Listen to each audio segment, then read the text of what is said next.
Hey, is this the Path of Titans? Yeah?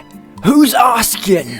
Oh, I just installed the game. I saw that they added Quetzalcoatlus. Oh, you must be mistaken. That there is Hatzegopteryx. Oh, my bad. But there is Ankylosaurus, right? You daft dickhead!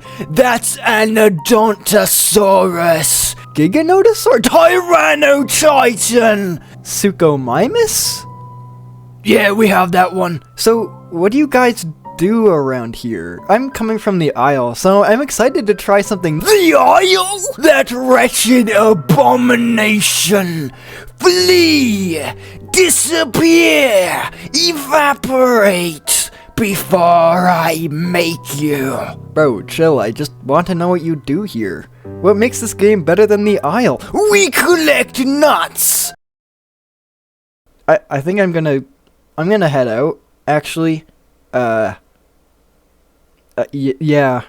So, Path of Titans. It's a game I actually really enjoy. I've been playing since the very first day it was available for early access, so yes, I know what it's about, and more importantly, I know what it was supposed to be.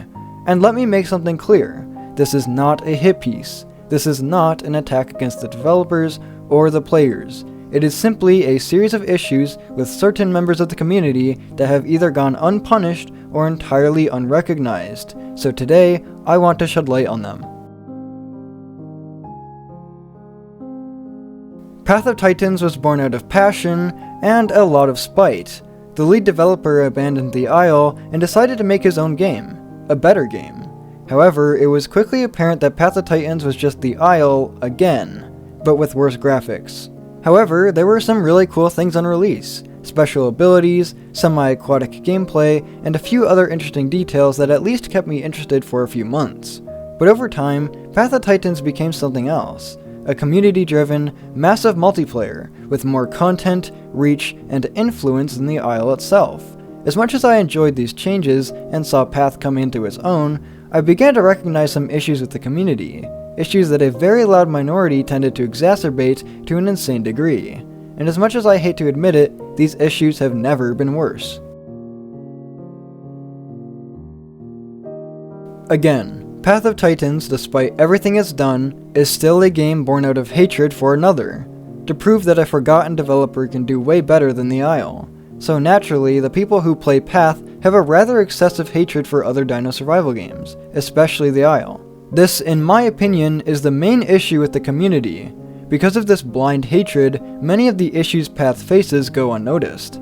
The game is treated as some kind of invincible being that can do no wrong for the simple fact that it isn't the Isle. And this is incredibly frustrating since many of these people have never even played the damn thing. As a result, many players simply don't know what they're missing out on. They play on official servers with a horrid growth system, awful balance, and lame player interactions, while criticizing the Isle for the same exact things. These issues are typically masked by base level praise. The devs are so nice, they always listen, the game is so wholesome, etc. And although this, of course, is a good thing, technically, it merely allows certain people to feel a sense of superiority that greatly affects the health of the game's atmosphere. Conversations regarding other games are often met with hostility, and criticism against Path is often met with the same thing. It's a weird high horse attitude that prevents real change. For example, the most disliked video on my channel was my first and only Path of Titans critique. This video addressed the introduction of a $7 DLC for an overpowered apex predator. My incredibly controversial take regarding this situation was that it's a shitty thing to do, and I feel as though that isn't a very controversial thing to say at all. However, people came to Alderon's defense, saying that $7 isn't that much money, and that no matter what, you are just supporting the game, so why does it matter? But in fact, if it were any other game, such as the Isle, I guarantee that the same people defending this decision would be outraged at the mere notion that a company would be this greedy. But since it's Alderon Games, their precious indie title that pulls in tens of millions of dollars a year, it simply doesn't matter. The most dangerous result of this attitude is how the devs respond to it. We've seen increasingly predatory tactics used to monetize the game, and although they put a stop to the most recent dinosaur DLC, they still plan to do it in the future once the game actually releases. And why wouldn't they? There are hordes of players who are willing to pay for this kind of treatment, believing that they are keeping the game alive, as the lead devs often talk about a lack of funding and a need for more revenue streams. But this isn't even the first time they've introduced pay-to-win and pay-to-play. They did it with Sarco, they did it with dinosaur bundles, and at the time, they essentially got away with it.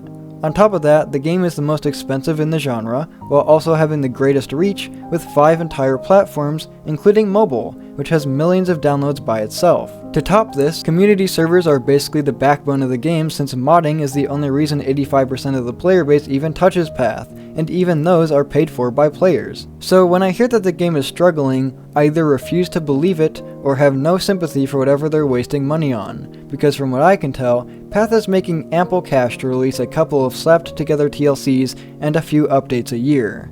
The Isle can do it with less, and Beasts of Bermuda can do it with far less. Path of Titans has many other issues that stem from the core problem. Players have no escape from poorly run community servers since the officials are unplayable. Solo play is completely abandoned due to the strange philosophy that players should be forced into groups just to be able to succeed in the game. And care bearing runs rampant, as many players would rather sit and chat than play the actual video game, then proceed to mix pack and gang up on real players whenever they are minorly inconvenienced. And in terms of legitimate game issues, hitboxes are incredibly buggy, certain abilities don't work during the various stages of growth, and players can't even queue for a server.